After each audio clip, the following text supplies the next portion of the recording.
you very much, Paul. I appreciate that. And this is a lot easier than the mess I had trying to get to Lancaster last time, which was awful. Yeah. This is one of my very favorite subjects. I don't know if, by the way, I see the people down the side of the screen. Is there a way to eliminate that? Because it, on my side anyway, it blocks the view of the slides. Trish, you should be able to, at your Yeah. end, change the view so that you only set it side by side for speaker, and then you would only show. So the participants aren't seeing, they are seeing everything? Yeah, I can see, because I go to my view at the upper right and I select side by side speaker, and then I only see you when you speak and I see your full presentation. Okay. Yep. I So it think is I'm showing, not it going is to worry showing, about it. it is showing correctly. I want to make sure you could also see it correctly. That's helpful, yes. Yes, thank you. Okay, well, as I say, this is one of my favorite topics. It's something I've worked on for literally decades. And it is the Madison, Florida 1861 Postmasters Provisionals. So you may wonder what, in fact, these provisionals are. What is a Postmaster's Provisional?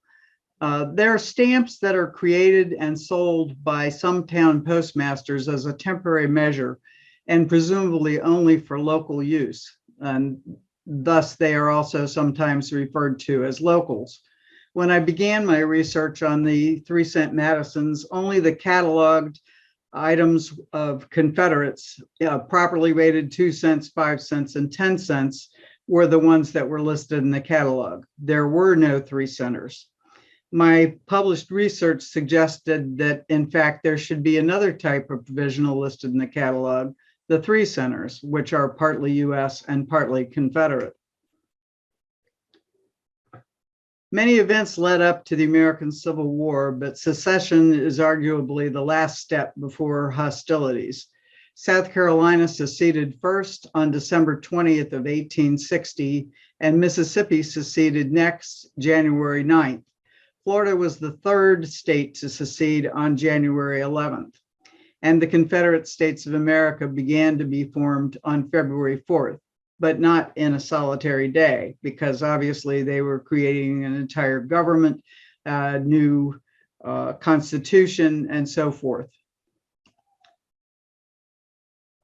The rates of the US at the time were 3 cents, but the Confederate rates were increased to 5 cents.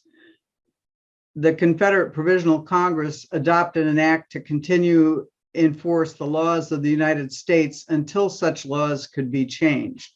By default, this established the postal rates in the Confederacy the same as the US, 3 cents. The act prescribing new Confederate postage rates was passed and received presidential approval and signature on February 23rd, but it didn't go into effect until June 1st. You'll see a first day cover here that is the first day of the Confederate postal system, but it also shows a 3-cent 1857 adhesive, which most of you are probably familiar with. And it was not accepted because the rate had then been changed that day to 5 cents. And that is shown by the hand stamp paid 5 at the left. The general issue stamps of the Confederacy weren't available until October 16th of 1861. On January 26th, the US Postmaster, Montgomery Blair, sent a letter to Madison Postmaster Sam Perry demanding an oath confirming that if he shipped additional supplies, that Perry would in fact remit monies to the United States Post Office Department. Until June 1st, Southern postmasters were still under oath to the US Post Office Department.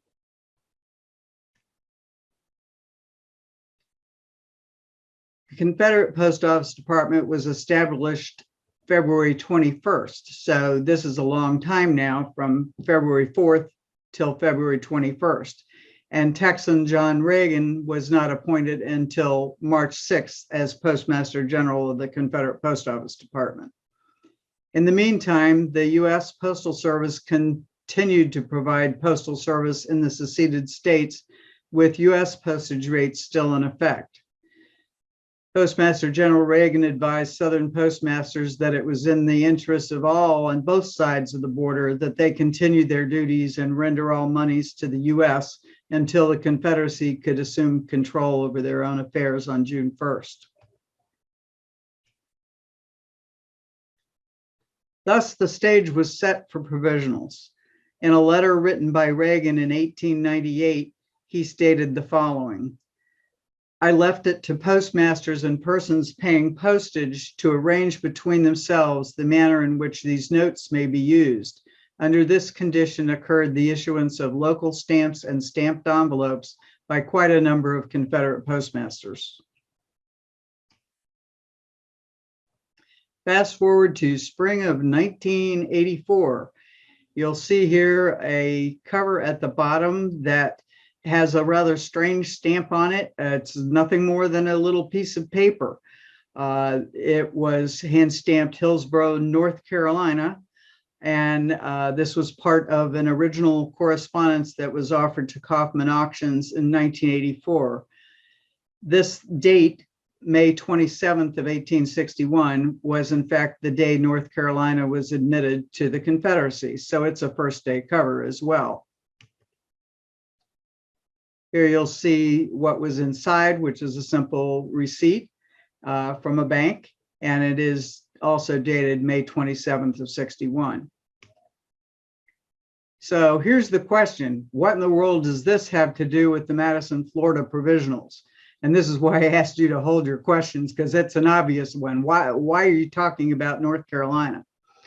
Well, Providence.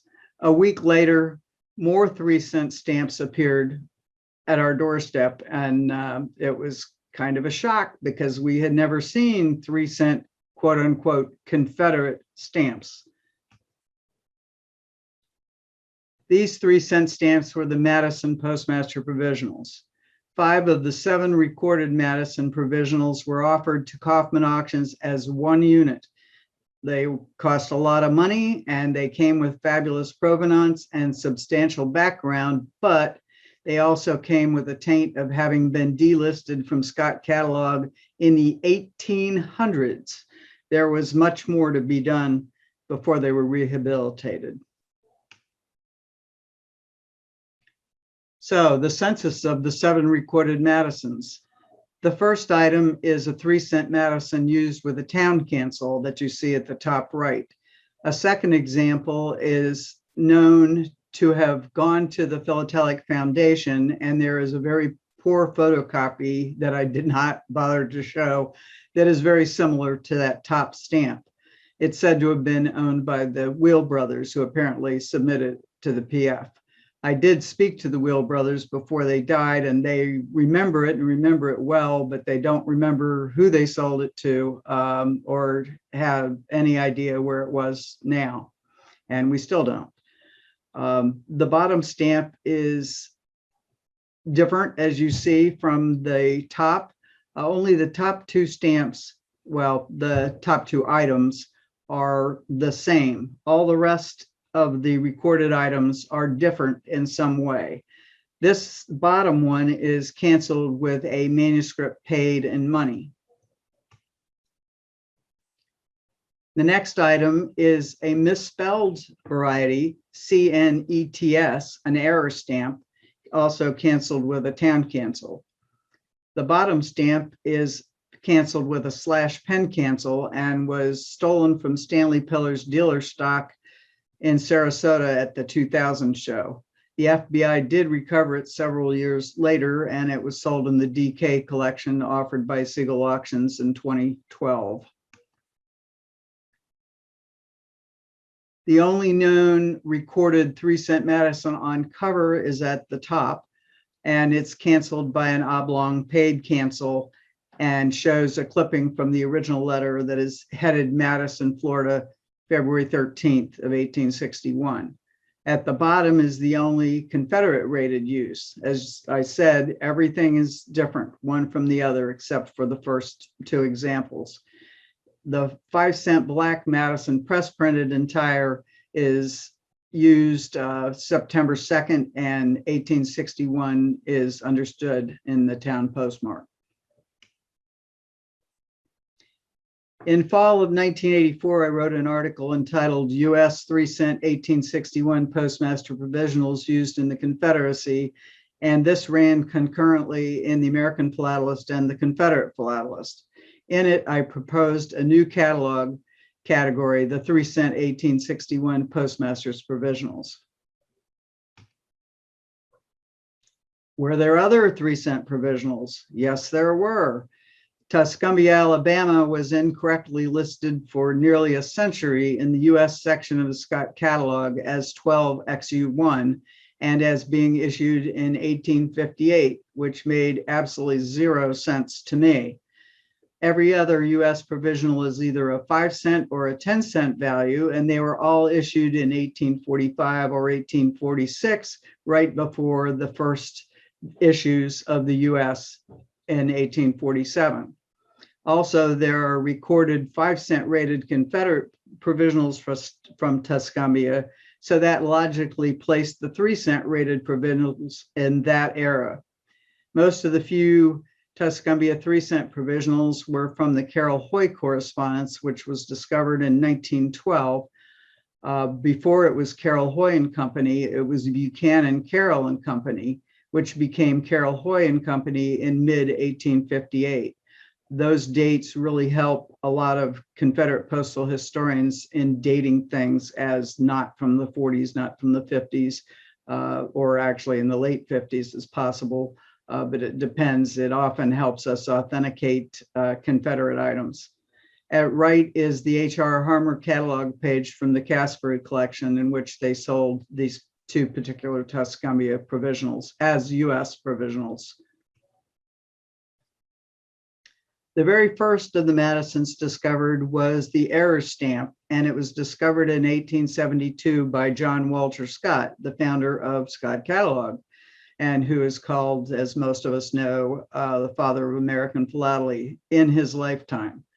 When he announced them in print, he called the Madison the first issued, best authenticated, and scarcest Confederate provisional.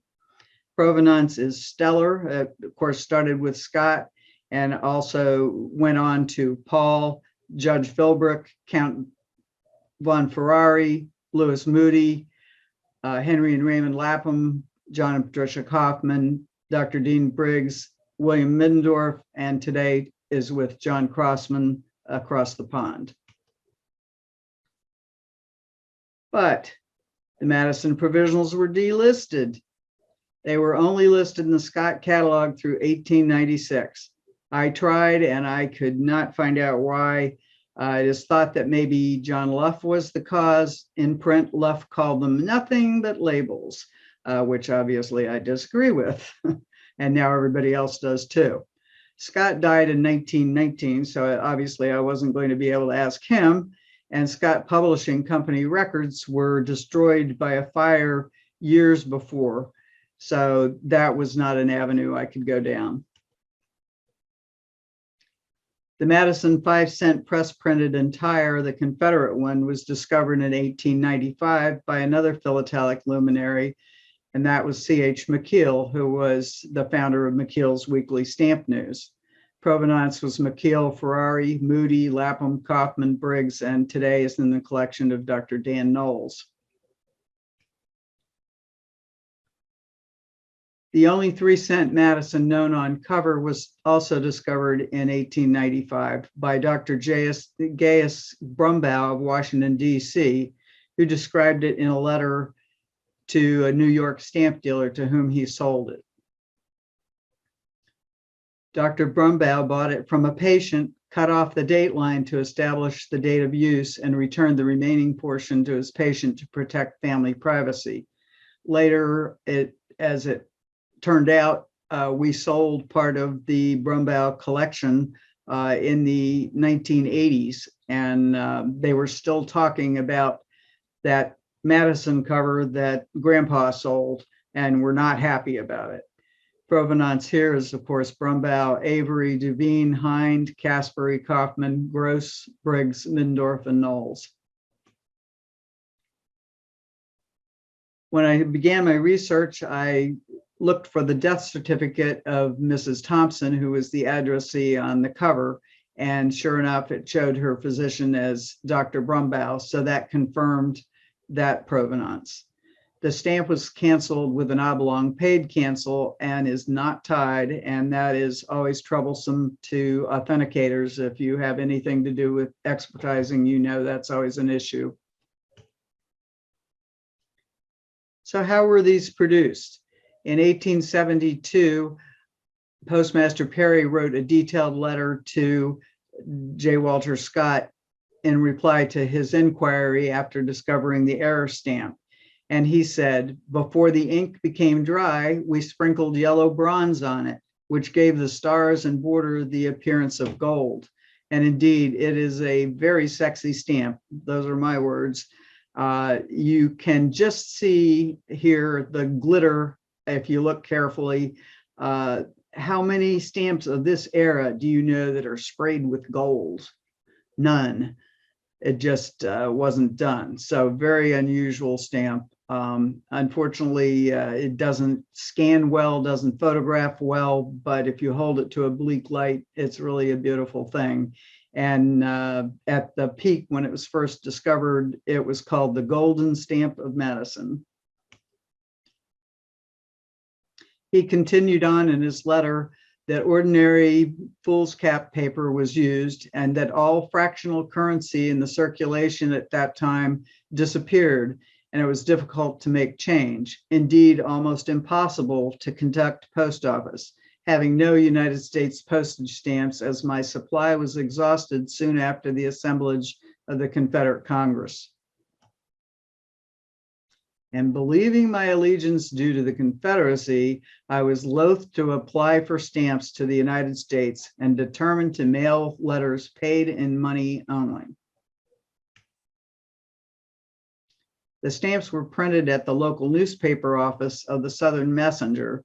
I later found out that William Perry was Perry's eldest son and the editor and publisher of that paper, as well as a Confederate postal clerk with a salary of $1,200 a year. Here you see two obvious fakes at the upper left. They look flat in appearance. They're not engraved, and they just really don't look anything like it other than generalities. They come in every color of the rainbow and were produced by S. Allen Taylor. The genuine stamp, of course, is at right. The genuine stamp design is 21 by 17 millimeters high, and there are 14 ornamental stars that comprise the frame surrounding the value.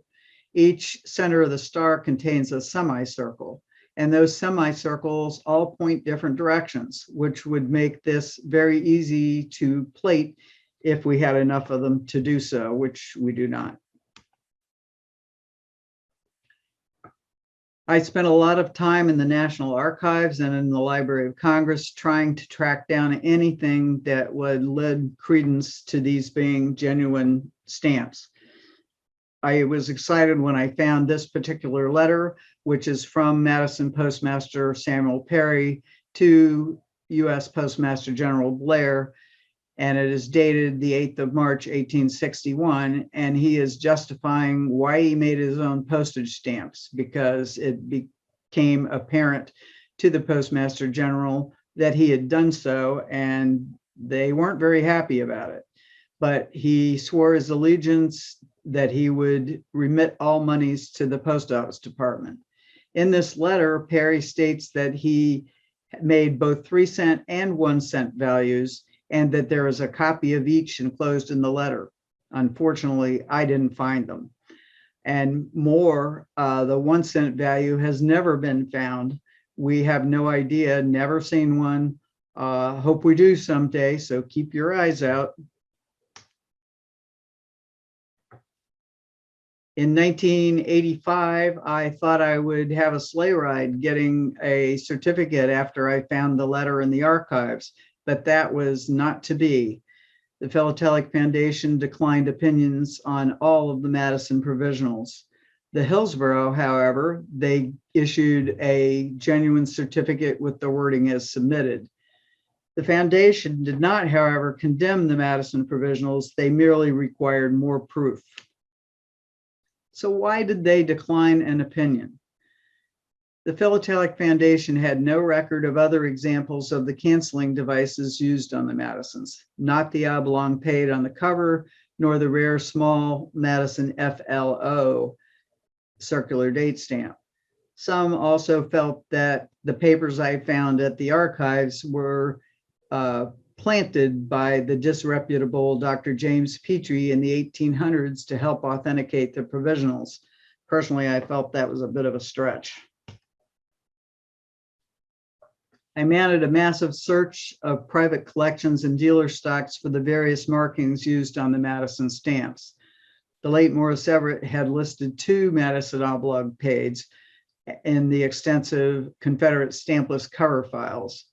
This was a perfect match for the oblong paid that was used to cancel the 3-cent Madison on cover, which you see all the way at the top. As a bonus, I later found out that the cover was also addressed in Postmaster Perry's handwriting that you see at the bottom.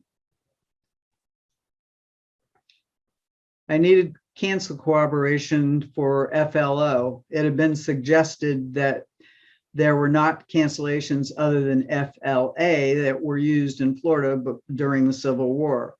However, I really didn't have any trouble finding FLO cancellations. And you see at the top that there were Florida Civil War era cancellations from Pensacola, St. Augustine, and of course, Madison, as well as other towns. For comparison, the FLO cancels on the press printed provisional are a perfect match to a stampless.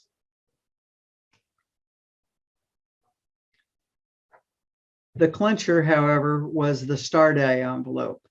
This star die envelope was pointed out to me by the late Bill Bogg, who is both a serious Florida collector and a prominent Confederate dealer. And he told me it came from the collection of the late Henry Spellman. U.S. star die envelopes are extremely helpful in dating things during the Confederacy because they were not used until August of 1860. And by 1862, they were not valid in the Confederacy. Thus, the only possible year of use was 1861, and that's when the provisionals were used. The Madison Confederate Postmaster or postmark timeline is clockwise from upper left. You'll see the small FLO was used during 1861 and early 62. The large FLO, very hard to find. I only ever saw one, but fortunately it was on an 1862 dated folded letter, as well as the oblong paid cancel that was on the only 3-cent used on cover. The bottom right, you'll see the larger, most common FLA Florida cancellation from Madison, and that was used during 1863 and 4. And then finally, at bottom left is the interim manuscript postmark used during 1862 and 1863. Apparently, the FLO canceling devices either broke or were too worn to continue being used. So April 8th of 1985 was 2 things: my parents' wedding anniversary and my red letter research day at the Library of Congress reading room, which coincidentally was in the Madison building, which I took to be a very good omen. I spent time trying to find newspapers from Madison and found that era in various Florida State universities. And after I found those newspapers, I spoke to the Madison County historian, Beth Sims, who led me providentially to James H. Perry, known as Buddy, from Palatka, Florida. who was really surprised to find out that his great-great-grandfather, Samuel James Bradley Perry, had been postmaster during the Civil War. Buddy's wife, Mary Jo, was then conference chairman of the Florida State Genealogical Society, and she was a wealth of information on Florida pioneers. A few weeks later, we flew to Florida and had dinner at the Perry home in Palatka and exchanged invaluable information on the man they knew and called Colonel Sam. They provided copies of original documents in Perry's handwriting to me, which became essential to my getting these provisionals their rightful due. Colonel Sam's eldest son, William, who printed the Madison Provisionals, was also editor and publisher of the Southern Messenger. Over 20 years later, while researching a completely different topic in the Library of Congress, I found that William Perry was also appointed a Confederate postal clerk. So we couldn't go all the way to Palatka and not go visit Madison. We drove all the back roads, little tiny, wonderful, windy roads, and found the remains of Colonel Sam's farmhouse. These photos were all taken in black and white and in 1985. We went to Oakland Cemetery, which is where Sam Perry was buried, and that's my little offering of wildflowers at the bottom there. Samuel Perry was a territorial judge, a tax collector, deputy surveyor general, superintendent in School of Schools, and most importantly to us, the Confederate postmaster. We also visited Madison Courthouse, the post office, of course, and the office of the newspaper as it stood in 1985. And we spent a lot of time there trying to find any evidence that these stamps were being offered by Perry at that time. We never did find what we were looking for, but we sure spent a lot of time looking. Handwriting analysis became critical, and all the items that the Perrys had given us were essential to getting this analysis done. We provided Marie Bernard the provisional with the manuscript cancel, the letter on file at the archives, the letter from Perry to Dr. Petrie written in 1880, and a few covers with manuscript cancels and addresses in Perry's hand that were from an original find made by the late Joe Holloman. In a multi-page analysis, she returned the opinion that there was no doubt that all of these submissions were written by Madison Confederate Postmaster Samuel Perry.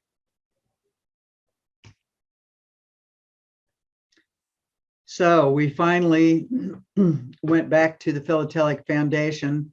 In May of 1987, I sent the PF a 1-inch thick report with 18 pages of explanatory footnoted text and 33 separate multi-page exhibits in support of my theories.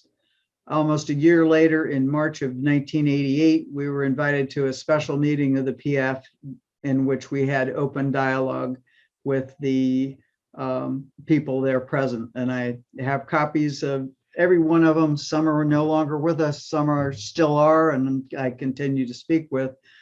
The Confederate 5-cent press printed cover, they gave a genuine certificate as a pre-printed Confederate Postmaster provisional entire used from Madison Courthouse, Florida. However, on the rest of the items, they say it is a genuine printed adhesive used as indicia of prepayment of postage at Madison, Florida, but not authorized in the U.S. Post Office. Okay, that's a little weird, don't you think? Michael Lawrence, who many of you are familiar with as editor of the Chronicle of the U.S. Philatelic Classic Society, was then editor of Lynn's Stamp News, and he said the following in his editorial. In my dictionary, this is precisely the definition of a provisional stamp. This strikes me as the sort of scholarship that in earlier ages would have been devoted to how many angels could dance on the head of a pen.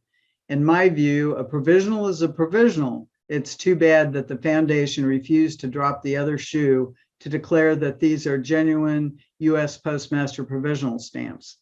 So I was back at square two. I still hadn't crossed home plate. They were genuine, but they really didn't have what I considered their proper place in postal history. The Confederate Stamp Alliance at that time was reluctant to render an opinion because I had originally approached them as United States rather than Confederate issues. 5 months later, after the Madisons received the good indicia certificates, my personal world fell apart with the death of my husband, John, from a cerebral aneurysm. And that I tried to pick up the pieces of my life and go on, and the topic went on the back burner for the time being. In 1996, I was asked to join the CSA Authentication Committee, and I again had the opportunity to discuss my theories concerning these provisionals.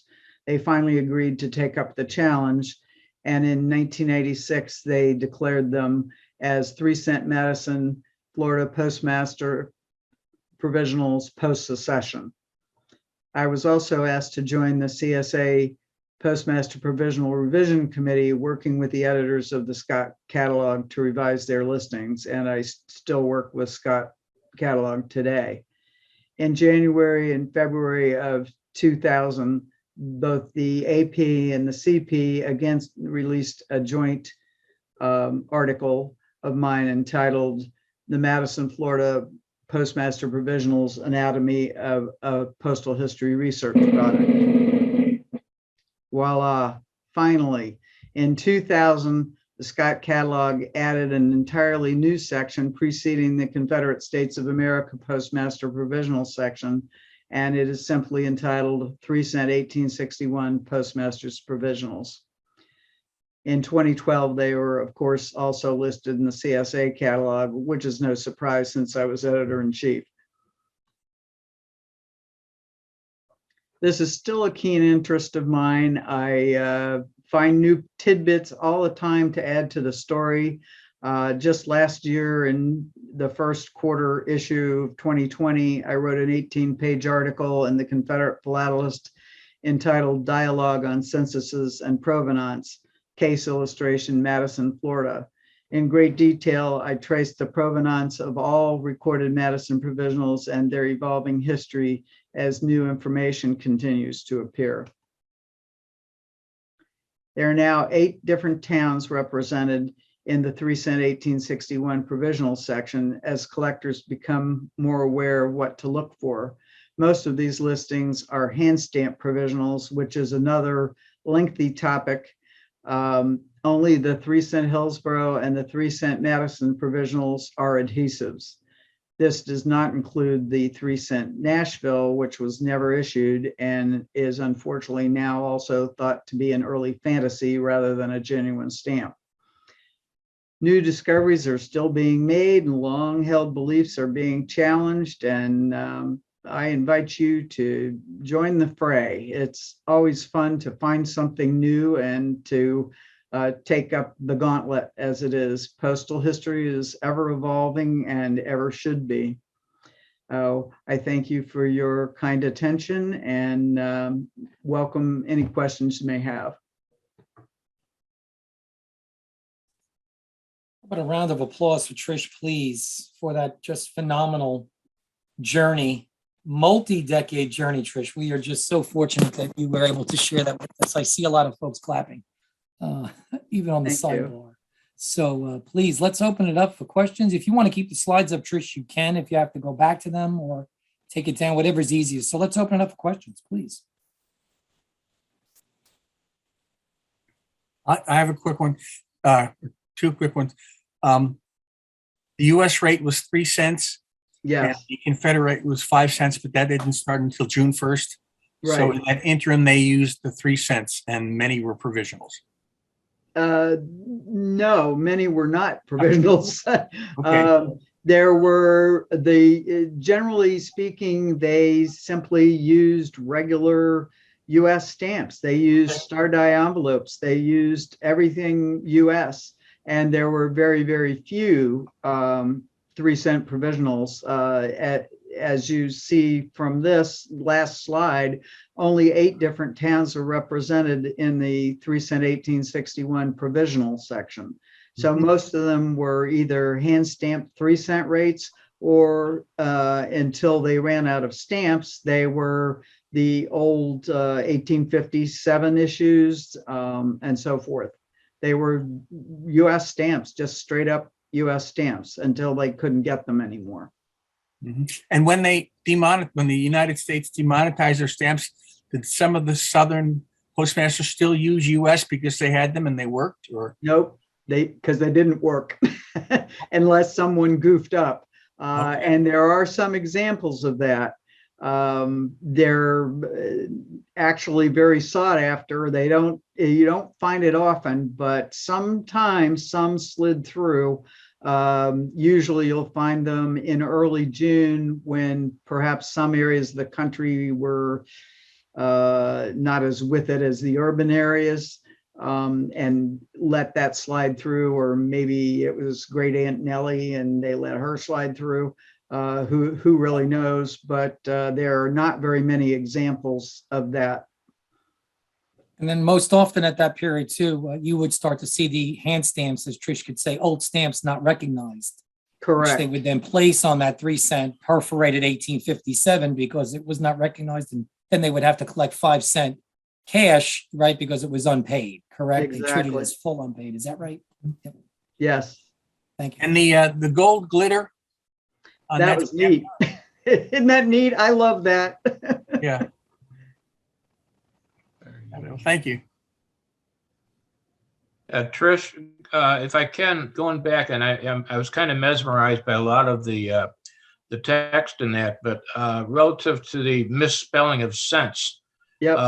what degree of that was out there? And obviously it's an error, but how much of it is out there? And obviously I would have to think that value-wise it's considerably more. Is that correct?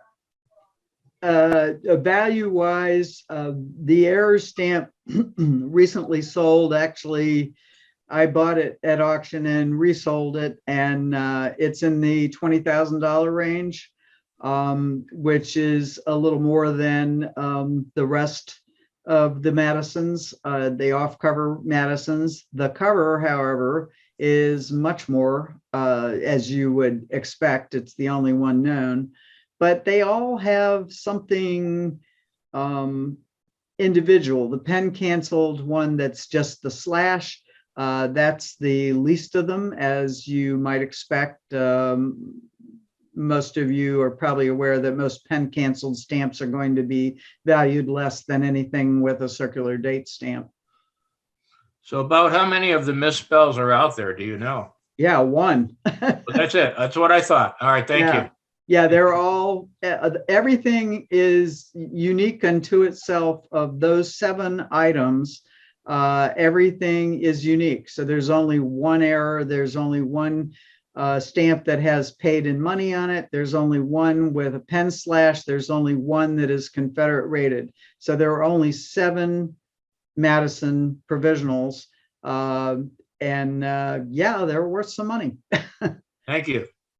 And Trish, there's also only one, the 5-cent, the paid 5-cent typeset envelope, correct? There's Correct. only one of those that's been found to Yes. date, correct? Okay. Yes. Yep. Thank you. And Dan Knowles, lucky man, Yeah. and not lucky for his pocketbook, but lucky in that not lucky, he's both blessed and made his own luck, because he bought both of the covers. So he owns both the only Confederate rated cover and the only 3-cent on cover.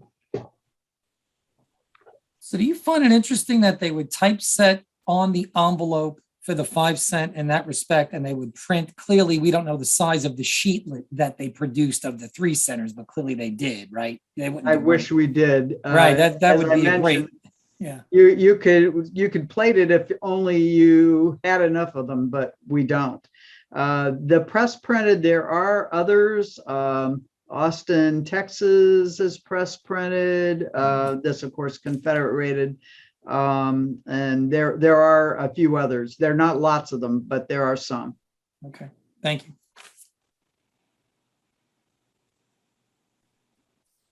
Any other questions, please? Yeah, I had a question. Yeah. So I assume that you don't know how these were printed. It was one up or a small sheet of some variety. Don't have any idea. Okay. Yeah, I wish we did. There just isn't enough, and there are no sheet margins per se. Everything's fairly close cut, so it could be one up. I don't know. I just wondered if anybody has gone to the effort of, for instance, of the 7 that you have. I don't know, they've never probably all never been together at the same time, but if people have analyzed that they were different positions on a sheet, or could they all be the same?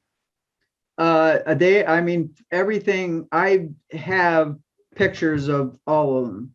And, good close-up pictures, except for the second item, which is the horrible photocopy that's at the PF. And that we can't do anything with. You just can't really see it very well. So really, they're only, not counting the press printed entire, there are really only 5 to work with as far as which direction the semicircles went. They are all different from each other. I mean, I determined that. So they are all for sure different from each other. So right there, that suggests that this was a sheetlet, that if all those Correct. semicircles, because even I looked at it when I blew it up just from your Yeah, exactly. presentation and saw it, that those are most likely all individually typeset set in, whether it was a 9x9, a 10, but whatever the grid could have been anything. Yeah, makes sense. That makes sense. Thank you. It's a great question. You got some platers here who do a lot of fly specking. So, Good presentation, Chris. it's phenomenal.